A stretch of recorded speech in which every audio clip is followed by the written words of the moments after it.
She's a performance artist, a singer, and a multi-published author, Janet Kuypers. Hey.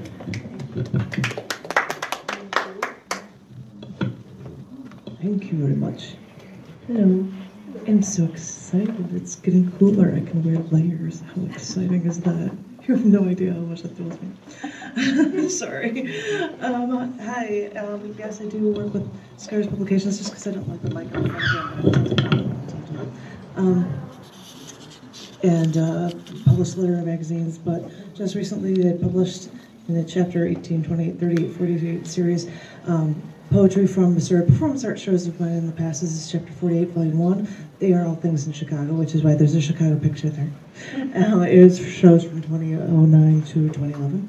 And I thought I'd read a couple from different shows for you. For this, I think you should pose for him because he just snapshots. This one was, I believe, from a show called New Year's Unplugged, I think.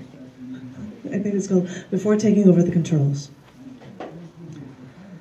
One of the times I went to D.C., I was taking my friend there to see the town because this 5'6" woman was about to go into surgery for removing a cyst on one of her ovaries, the size of a softball.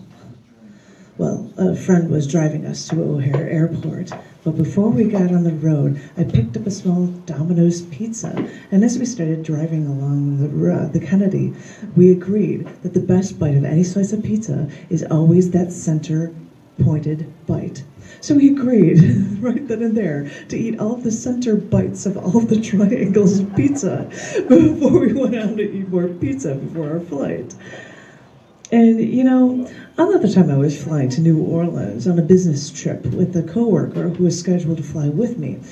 Now, this coworker was as cute as a button girl from Kentucky, and she was a riot just to hang around with, and she was deathly afraid of flying. So I knew her fear, so I brought, this was back before 9/11 when you could bring water or soda into airports with you with no problem. I brought a 32-ounce plastic cup from a fast food joint filled with hot chocolate and peppermint schnapps. And she said she was afraid, so I told her to enjoy some drink before we go on the plane. And then she ordered beers on the plane, and I knew that we were landing, so I started telling her jokes and keeping her enthralled until I finally told her we landed and that she made it and everything was okay. I'm used to flying in airports for big events, and even if the events aren't actually flying in the airplane sometimes. I mean, before New Year's in Southwest Florida, getting trained, photographing the view from the clouds before taking over the controls. Or going up into a plane in Longmont, Colorado with no side door and a parachute strapped to my back, and someone tells me, okay, we're up 12,500 feet now. It's time to start moving. And you waddle to the open door, hold on to this fast-moving airplane for a second and a half, and then let go. I've flown for family, to marry people at a wedding. I've flown for vacations. I've flown for my mother's cremation.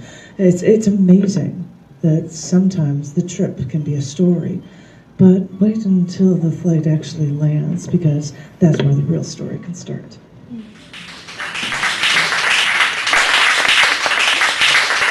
I haven't read that one since then, that's a long time ago. Short one from a poetry bomb, where you just go somewhere and read poetry that you don't normally hear poetry. It's called Writing Your Name.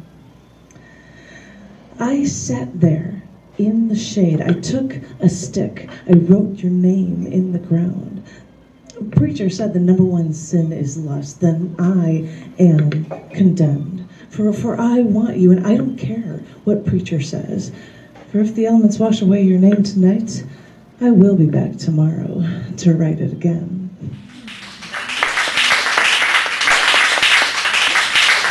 I from that poetry bomb that year, and because Scars Publications is the name of the thing that does these things, I decided to do a piece This is called Scars 1997.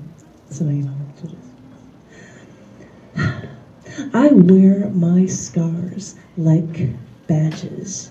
These deep marks show through from under my skin like war paint on an Apache chief, decorated with feathers, the skins of his prey.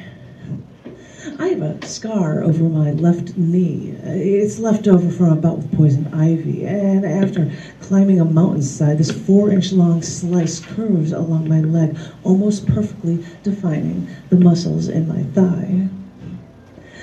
I have a scar on my left shin. I slipped on a patch of rocks and cut up the lower half of my leg and filled it with gravel and dirt. Joe poured hydrogen peroxide all over my leg and then wrapped it up with paper towels because the cuts were so widespread. An hour later, I was on a plane home so I could tend to my wounds in greater detail, tend to my wounds in depth. Now, all that's left is this 2-inch line down the side of my leg. Although it wasn't a very deep cut, it looks like that scar actually just goes right to the bone. I have a circular scar on my left calf, trying to get into a motorcycle and sliding my leg on the spinning exhaust pipe. It has been 7 years since I gained that scar, and with each year I see it fade away just a little. I can still see it, but the memory is slowly slipping away. My cat scratched me on my wrist once, and when we had to give her some medication. Now, cats don't like taking pills or having ointment dabbed or liquid poured over their wounds. So when giving her pills, we'd have to grab her paws, pull her head back all the way by the nape of her neck, pry her mouth, jaws wide open so the pill would just fall back and then she'd be forced to swallow it. But sometimes she moved too much and a paw would slip out and out of our grasp.